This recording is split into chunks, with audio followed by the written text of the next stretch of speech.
The Women in Music Speaker Series has developed into the hallmark of the sorority's national programs.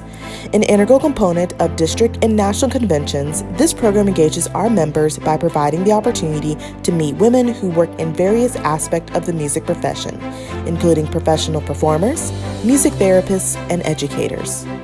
This program attempts to connect women in our mission statement by giving women in music a face. For the spring 2020 district convention season, our district conventions ventured into the virtual space to host all of our business meetings via Zoom and live stream to respective district Facebook pages. For the March 21st, 2020 Northeast District and Midwest District conventions, we featured Audrey Hausig, a music therapist from Philadelphia Music Therapy. Audrey has been providing person-centered, trauma-informed, holistic music therapy for 2 decades. She earned a bachelor's and a master's of music therapy at Temple University and is a board-certified music therapist. She facilitates music experiences within a therapeutic relationship to support children, adolescents, and adults as they explore their strengths, needs, and goals. Audrey has worked with people experiencing a variety of struggles with a focus on mental illness, substance use disorders, neurological impairments. She has been privileged to bear witness to their courage, strength, and hope as they work towards increased wellness and wholeness. Audrey plays guitar, bass guitar, violin, piano, drums, and sings. Thank you so much for having me. My name is Audrey Hausig, and I'm just entering my 20th year of being a music therapist. So I'll briefly talk about some of my experience. I'll describe what music therapy is. I'll do some demonstrations of interventions we might use in music therapy, and I'm going to choose a couple that everybody who'd like to can participate in that hopefully would be stress relieving or could help with eliciting some feelings of hope. So I've shared my screen. Can you all see it? Okay. So that's me. There we are. So about me, I finished my bachelor's degree in 2000 at Temple University. We do, I believe, 200 hours of practicum. So I did mine on a dementia special care unit. We call that memory care now. I worked at the family court, and I worked in a long-term care facility for people with multiple disabilities. And I did my internship at a nursing home on a skilled unit and a dementia special care unit, and I did some work on the subacute unit. And I worked for about 5 years, and then I went back and got my master's at Temple University as well. I'm board certified, which is a national certification. We don't have licensure yet here in Pennsylvania, but we're working hard on it. Some states that do have it in this region are New York, and recently Virginia now has music therapy licensure. So these are the places that I've worked. I got hired where I did my internship at the nursing home, and I was there until it shut down.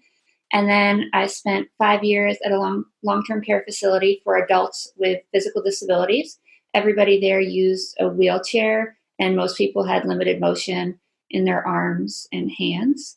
After that, I worked at an outpatient for substance abuse and mental health up in North Philly. And I started grad school. I'd started grad school a little earlier, and while I was in grad school, I did some research projects. One was working with folks with HIV and AIDS. We had a therapeutic choir, and which would be followed by a support group.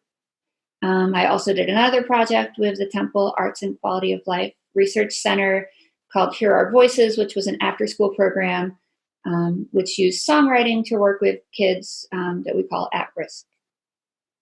I spent 6 years at a state psychiatric hospital. We had 4 units, actually 5 units that were civil, so kind of just a regular psychiatric hospital, and 2 units that were forensics, so a level 5 Department of Corrections unit. And I worked there for 6 years. I absolutely loved it. And then after I had my children, the commute didn't make sense to me anymore, so I left and I came to a psychiatric hospital here in Philly and I since have developed my own private practice. So I'm all over with that. I still do a little bit of work at the psychiatric hospital. I work in several substance use treatment facilities, inpatient and outpatient. One is in a large medical hospital. I work at a music school. I'm the only music therapist in with all the other music educators, and I work with a variety of people with a variety of challenges. There are some on the autism spectrum. I work with adults and Join the meeting. um, what else do? I run a choir at a nursing home. I do some leisure groups at a senior center where we do a lot of open music making. And I see individuals for private practice. So mostly people who've experienced trauma and complex trauma, people going through life changes, maybe children who've had a death in the family or have had divorce of parents. So, and I work as well with people recovering from trauma related to human trafficking. So I think that's just about everybody I'm working with now. I usually go to 11 different facilities in a given month. So I'm pretty busy. And I've been very busy this week changing my practice over to telehealth, which is a challenge, especially since there are extra challenges with sound when it comes to doing music making over the computer. And also be doing a couple shifts at the psychiatric hospital because it's a hospital that doesn't close. And additionally, especially for our kids and adolescents, discharge will be harder because there are fewer resources right now. So that is a little bit about, or that's a whole lot about my training and my professional work. And the other thing that I do is I'm a clinical supervisor. I've supervised, I think, close to 30 practicum students and interns. And I also do clinical supervision for professionals, and I run trainings. Last year, I did a continuing education course on exploring privilege in music therapy, and I did a continuing education course on imposter syndrome and feelings of inadequacy. So it's a little bit about what I do professionally. So what is music therapy? I'm going to use this definition. I'm going to move this chat so I could read it. I've written like 20-page papers on this sentence yet. I'm going to have to read it. So music therapy is a systematic process of intervention wherein the therapist helps the client promote health using music experiences and the relationships that develop through them as dynamic forces of change. And that quote is by Kenneth Bruscia, who I was very, very fortunate to have as one of my professors in undergrad and a little bit in graduate school before he retired. And he's a very prominent figure in music therapy. He's written a lot of the books that everybody uses all over the world. So I was really fortunate to work with him. So basically, what we do is we assess, we develop goals, and I say we because I'm person-centered, so I do that with the client. It's not me knowing best, it's us working together. So we assess, we develop goals, and then we use music to develop trust and a therapeutic relationship, and then we use music to work towards those goals. They could be musical goals. A lot of times they're goals that relate to health, mental health, spiritual, emotional, social, physical health. So really depending on what works for the person. And of course, all those things go together. So say we're working on some sort of physical goal related to an injury. So we might work on gait, on walking, but at the same time, if someone is stuck in a rehab because they're working on their walking, they're isolated, there's been a loss of function, so there's grief. There might be questioning of spirituality, or there might be an increased need for spiritual connection. So we're working on all those things at once, even if the written goal is to maybe improve gait or steady gait. Let's see. So the most important factor in music therapy is a therapeutic relationship. I thought I have very few slides, but I felt that deserved its own slide. So the therapeutic relationship is what makes somebody feel safe And if you want somebody to engage in a process of change, they really do need to feel safe. There are lots of challenges with that. A lot of times people have lost trust in the medical system, and for good reason.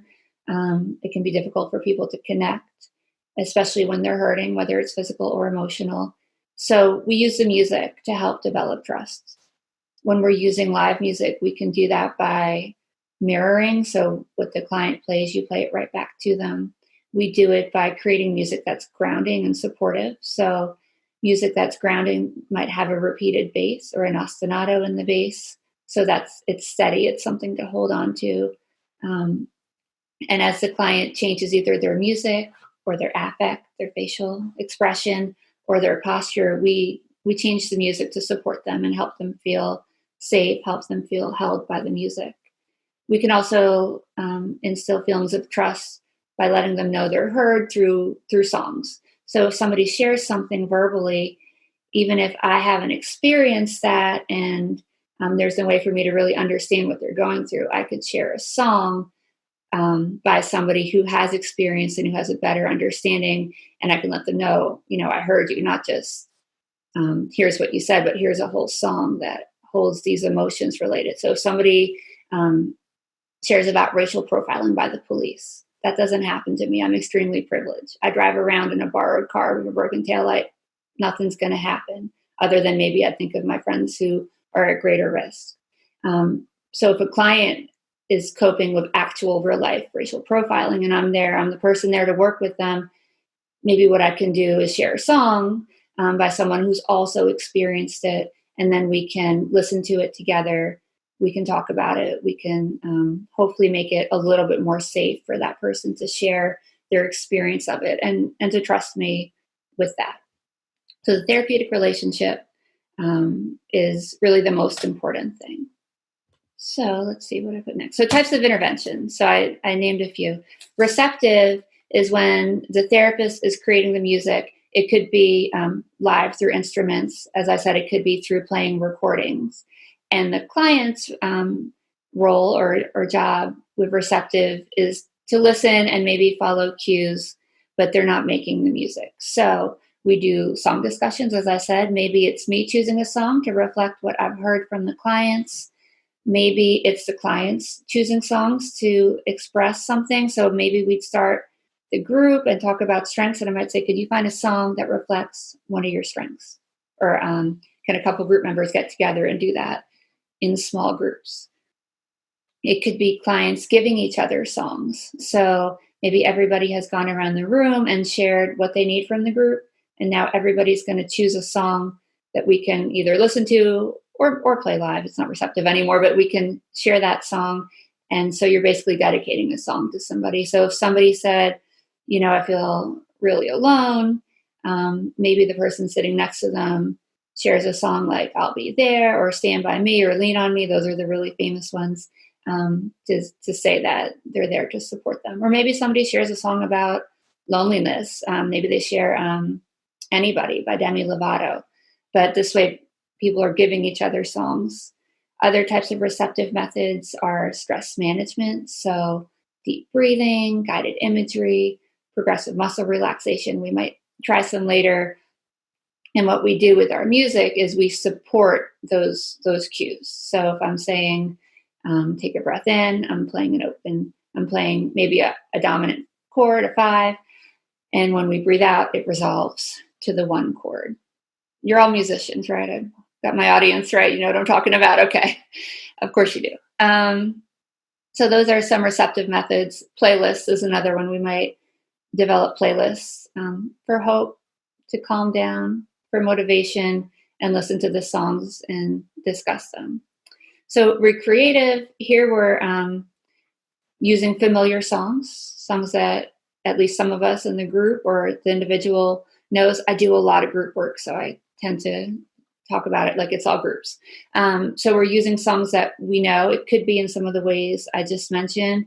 Maybe I would bring in a song, we would play it together, and by playing it together, we're all in the moment, in the music together. We're in the same space. In talk therapy, if everybody talks at the same time, it tends to be chaotic and people can't hear each other. In music, of course, we're all in the same space, and you all understand the power of doing that.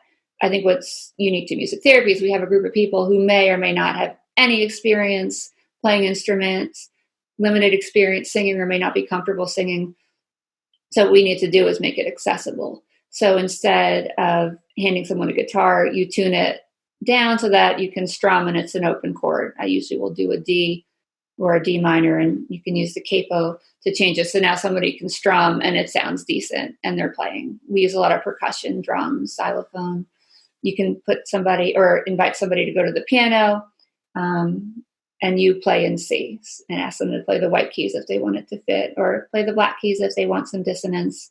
And all of a sudden what they play, tends to sound pleasing, which of course depends on the person. I'm moving through these quickly, but improvisational. So we improvise. It could be, let's all play music that sounds relaxing. It could be, let's all play and just listen to each other. Let's try to support each other through our playing. It could be very referential. So in substance use, people do a lot of work with triggers. So triggers is something that might cause a craving for the alcohol or the drug or whatever the substance. So we might talk about what those triggers are, and then we might talk about trying to stay on a path. So I'll invite somebody to play the role of staying on the path. I invite them to have somebody else in the group help them, and their job is to play a steady rhythm and continue to play it while the rest of us are the triggers. So, somebody might be a certain location. Somebody might be a family member. Somebody might be the smell of a cookout, whatever it is. But we're, as the role of the triggers, we're trying to throw that person off their beat. A lot of times people don't want help, which is very common, and people who are who've had a life of substance use where it's very solitary, it's hard to reach out and ask for help. There's so much shame. So a lot of times the person playing the steady beat won't ask for help. They might complicate it, and they might not be able to hold that beat the first time. Or maybe they do. If they aren't able to maintain their steady beat, we explore what went wrong. And if it was, I didn't want to ask for help, we can then relate that to, well, what are you going to do if you need to ask for help in your recovery, right? If the person played something very complicated, maybe there's someone who overthinks things a lot and then maybe get overwhelmed. So how can we keep it simple? One of the NA mottos is keep it simple. Some people will like keep it simple, stupid. I don't like that one because I'm strengths-based. And so then we can relate it to, how can you simplify your thinking and your behaviors right now in early recovery? And then when they're successful, what allowed you to be successful? Did you hear the triggers? What was going on? So that's an example of a referential improvisation. Another one could be family. Someone plays what each family member sounds like, and then the group members have to take over that role, and we all play together, and we explore that family dynamic. And then songwriting. Songwriting can be really powerful. It's going to, again, relate to the goals. Maybe we're writing songs about challenges they have right now. So maybe a verse is the challenge. I'm stuck in this hospital and it sucks. The language is usually less PG than that in my experience. And we write why it's a challenge. Then maybe the next verse is, what coping skills can you use to address that challenge? And then once we've got the words together, what should this song sound like? Or what should the challenge verse sound like? Is it fast? Is it slow? Does it have a jazz feel, a rock feel, a reggae feel? And then as the group, if we're doing group work, makes these decisions, I'll play a series of chord progressions. They can choose guitar or piano, depending on what I have. If I'm coming into a facility, I don't usually bring a keyboard. It's just extra stuff to bring. I'll bring the guitar. And then we kind of come together with what works. Or maybe someone already knows how to play piano or guitar, and one of the group members becomes the leader. So I'm really there to facilitate, and the clients are always in charge. So that helps with safety, that helps with empowerment, and that helps with open expression. So my job is not to be like, here's this great song I wrote. My job is to be like, you can write this song and I'm going to give you the tools to do it, even if that means you're on your hands and you're telling me what to do. Right? And that could be of someone who can't physically move their hands, or someone who doesn't know how to play guitar or piano or wouldn't feel comfortable doing that. So all music therapists play guitar, piano. We're trained in voice, and then we have our primary instruments. Mine is violin. I don't use the violin as much as I should, but we can definitely use our primary instruments as well. Guitar and piano are great for leading songs and leading groups. And I play bass too. And bass is probably my true love, since I never took lessons, so I don't have all those hangups of play perfectly and move your little pinky a tiny inch and all of that. Another way to do songwriting is with software. We can make beats. I think it's super accessible, especially for teenagers and young adults. So people your age are tech savvy. I sound really old now, but we can use the computer to make beats. So let's do that. So what I'll ask you all to do is, so we're going to make some beats, and let's make it referential. So let's have each beat reflect something that gives you hope. So could somebody please, or anybody in your comments, write in something that gives you hope? Let's see if I hope I can see it. Anyone? Somebody said my family. Okay, thank you. Family, what else? Oh, my sisters. Music. MCs. What was the kids last they one? work with. I need to see this. Our student leaders, community. Okay. All right. So the ones I heard and able to write down was thank you for your help. Family, sisters, music, leaders, community. So what we can do is we can use these different loops. They're already in here, and we can try to see which ones work for these different things. So I'm going to play some, and then we need a yes or no on I'm going to give up on trying to see this. On a yes or no if we like this for family. So I'll just start playing through some.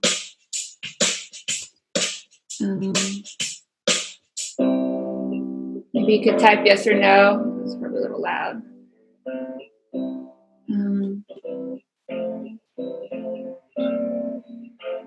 Is anyone typing yes or no for any of these yet? No comments yet on that sound.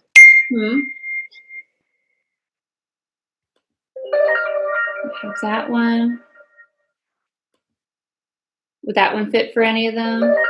What do y'all think? The first one, actually. Actually, go back to the first one. The very first one? This? 70s electric piano is fun. Okay. Is this for family? Okay. So I'm going to put it in.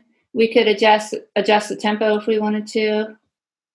I don't know. We'll just try it real easy. We'll speed it up. We can adjust the key if we want to as well. So we have that for our sound for family. So we still need maybe sisters can be included. We need a sound that reflects the feeling of music. That one's a little harder to be referential because music is music. Leaders and community. So I'll play a couple more.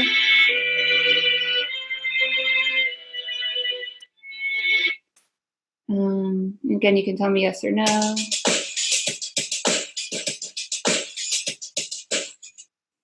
Yes for that one. Yes. Which one is this? The leaders? Leaders? Okay. So family usually comes first, but then our leaders do come in.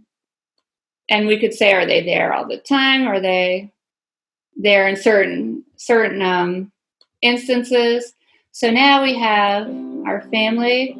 We'll see how it sounds when the leaders come in.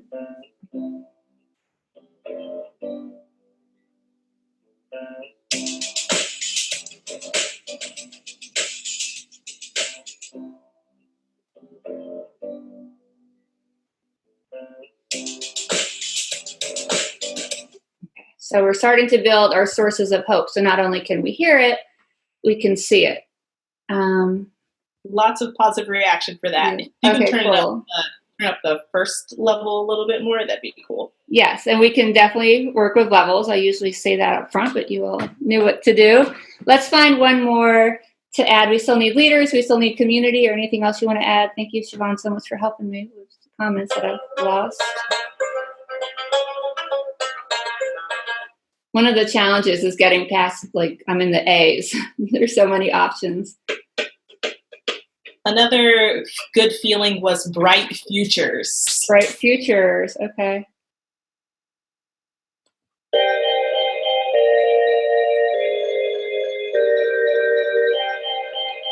Yes to that one. Yes to that one. Which one is this? Yeah. Is that the bright futures? Okay. Should that go maybe here? Ideally, if you were my clients, I would see you all and hear you all and be assessing your responses. Yeah, that looks good. Okay. So now we have our family, our leaders, and our bright futures.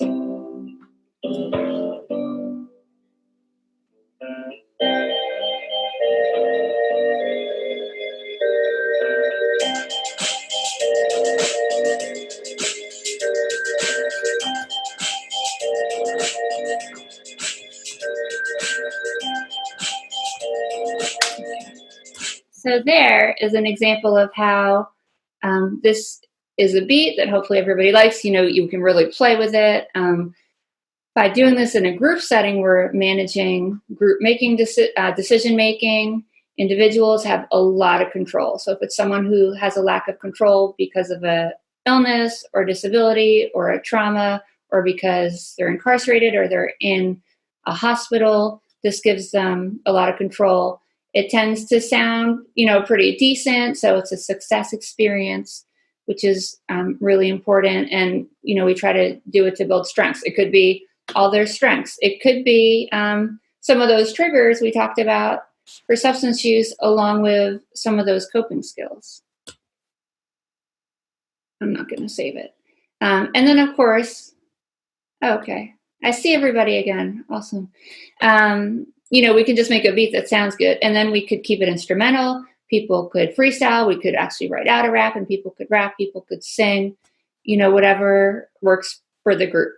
Sometimes you have somebody who, is like a really gifted singer or gifted rapper, and they might take the lead. Sometimes, depending on who it is, they'll want me to do it. So teenagers and definitely little kids, they'll just go for it. They'll do it.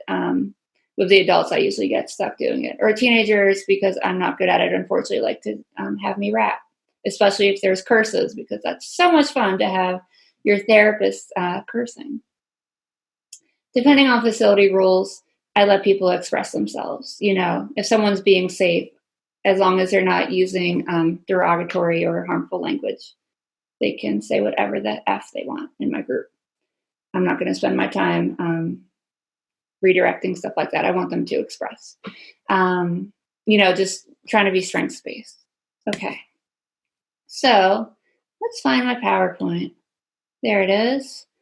What did I put next? You don't see it. I'm going to share it. PowerPoint. Okay. Nope. There it is. Okay, everyone can see that? Yes, okay.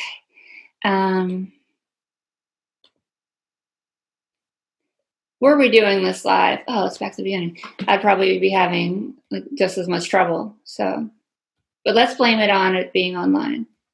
Okay, now I can't read my PowerPoint because everyone's beautiful faces on it. So we work with just about everybody. We work, not me personally, but pregnancy, birth, perinatal care, infant loss. We work in infancy out of University of Miami, I believe, one of the big Florida schools who does a lot of research. They developed a pacifier that plays music when the baby sucks. When babies are in the NICU, one of the things they often need to work on is their ability to drink their milk. So they need to develop their ability to suck. So the music plays when they're using the pacifier, and little as they are, even these itty bitty 2-pound babies, they want to hear the music. So it teaches them to continue to use their pacifier. In infancy, we're really careful. Little tiny babies don't tolerate a wide range. So we wouldn't be singing Somewhere Over the Rainbow, which, I sing that as a lullaby to my kids who are older, but we'd use, and we're very, very careful. I don't do this work. Music therapists in the NICU are very, very careful to see the baby's reaction. So going into a NICU and just singing could overstimulate and harm the baby. So they're singing quietly, they're using a small melodic range, and they're constantly assessing. We work in early childhood. We work in childhood. So something I might do with kids in the psych hospital who have a lot of trauma and because of that have low frustration tolerance and struggle with impulsivity. Everybody gets an instrument. Somebody gets to be in charge. So there's that empowerment, and to work on impulsivity, we all play when the green light is on. We all stop when the stop light is on, and they get to choose. They might also do different emotions. This one's from Inside Out. She's so happy and joyful. She's upside down. Sometimes the music is pretty chaotic. It seems to bother me more than anyone else, so we go with it. Adolescence, I think one of the most important things with adolescents, at least the kids I work with who are kids who've experienced a lot of trauma for the most part, is we validate who they are. We validate who they are. And one of the ways we do that is by accepting their music. Sometimes they will play a song that's really sexual just for the sake of getting a rise out of everybody. A lot of time, and sometimes they just play it because they like it. But I think it's important for us to try not to censor. So if somebody's going to play a song all about sex and it's a group of 14 or 15-year-olds, that song's not going to make everybody go out and have sex, right? They're already doing it. So they've brought it up, and now we have a chance to talk about sexual safety, right? And not just condoms, but how do you make sure you feel safe? How do you know when you can trust somebody? And all of a sudden, here we are, because this kid who might have just liked the song chose a song that was a little bit explicit or a lot explicit. Now we get to have this really important conversation that they're probably not having at home. If they're choosing songs about gun violence, that's important. Most of the kids I work with have witnessed a lot of gun violence. They've seen people be shot. They've had friends and family members be shot. So if they choose that song, yeah, we're going to listen to it. We're going to talk about it. And then kids who might be very guarded and tend not to talk about their experiences, now they can. Because, one of their favorite artists has come in and shared it. So with adolescents, again, just validating their experiences and who they are.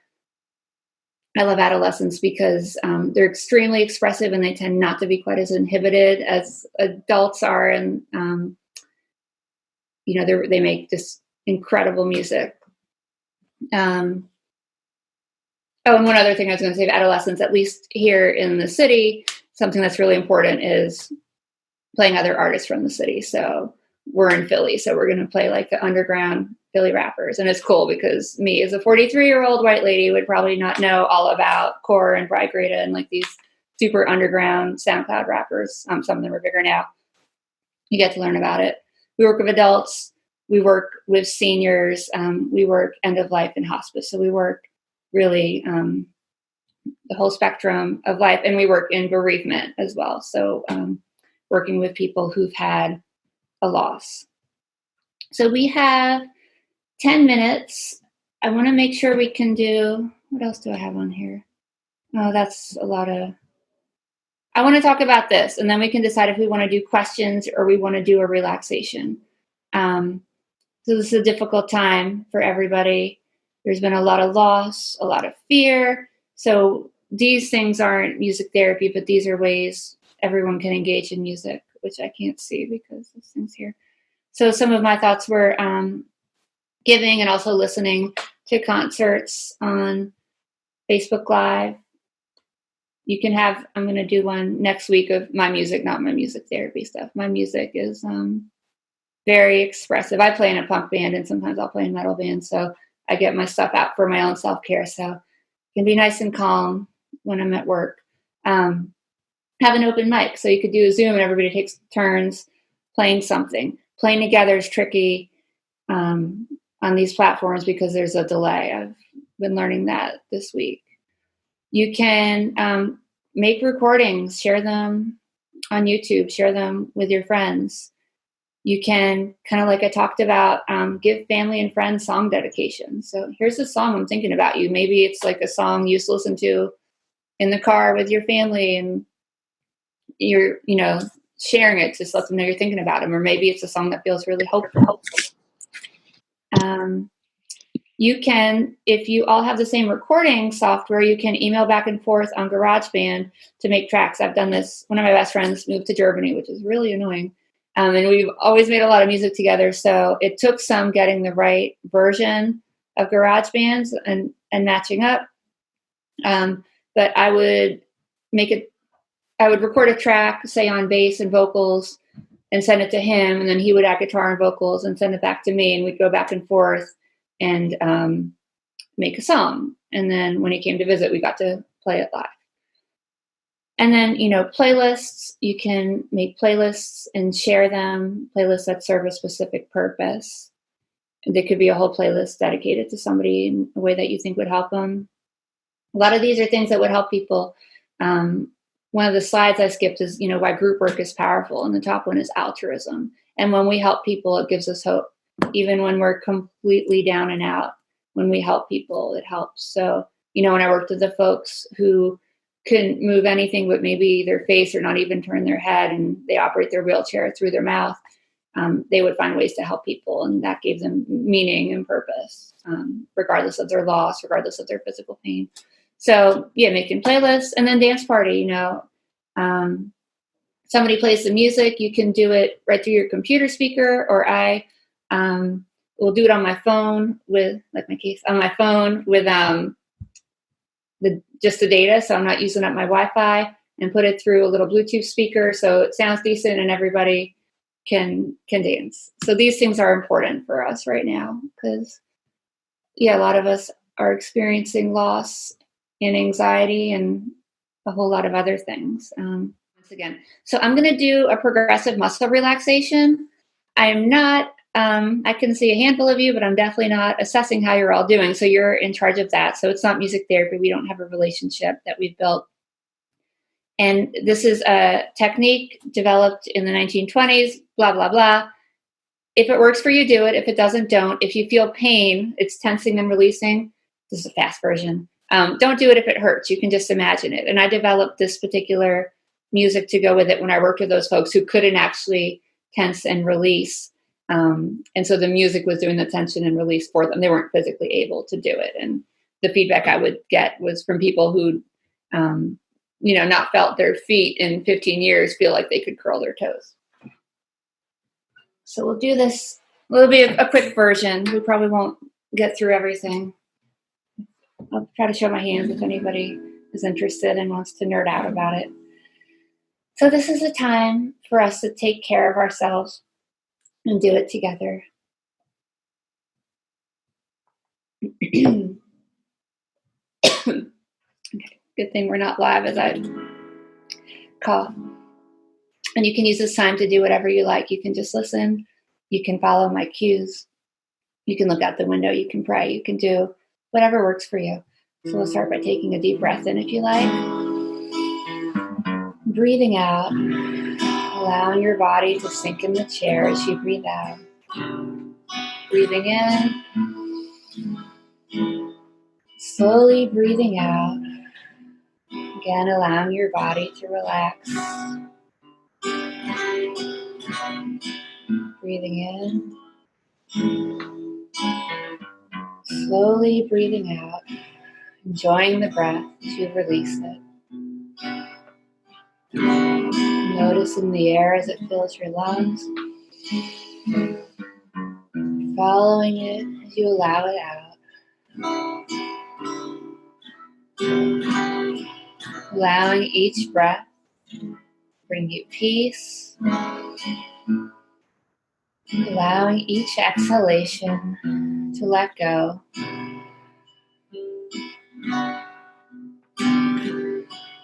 So breathing in a sense of relaxation.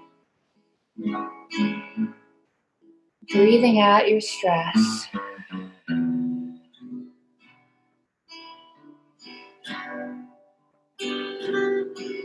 Continuing to take deep, relaxing, comfortable breaths. Shift your focus to your hands, noticing how they feel. Maybe having a mental picture of your hands. Now you may tense your hands into two tight fists, feeling that tension, noticing what it's like to be tense, then letting go. Allowing your hands to be relaxed, breathing easy, and noticing the difference from when you tensed your hands to when you allow them to relax. Still breathing easily, bring your focus to your arms, your upper arms, your lower arms. Just noticing how they feel. Maybe picturing. And if you like, you can tense your arm muscles, feeling that tension throughout your arms. And then release. Allowing your arms to relax. Breathing easy. And noticing the difference from when your arms were tense to when you allow them to relax.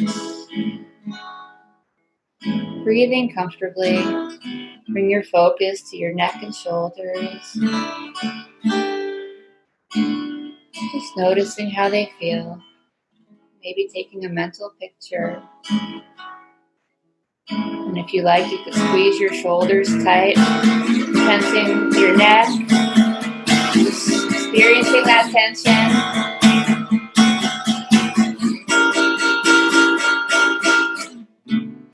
And then let go, allowing your shoulders and neck to relax. Breathing easily. And then as we run out of time and don't do the whole rest of our body, just noticing how you feel. Maybe giving your body some movement. Maybe setting an intention to go through and relax the rest of your body later. Thanking yourself for taking this little bit of time to take care of yourself. And then whenever you're ready, letting the experience come to an end.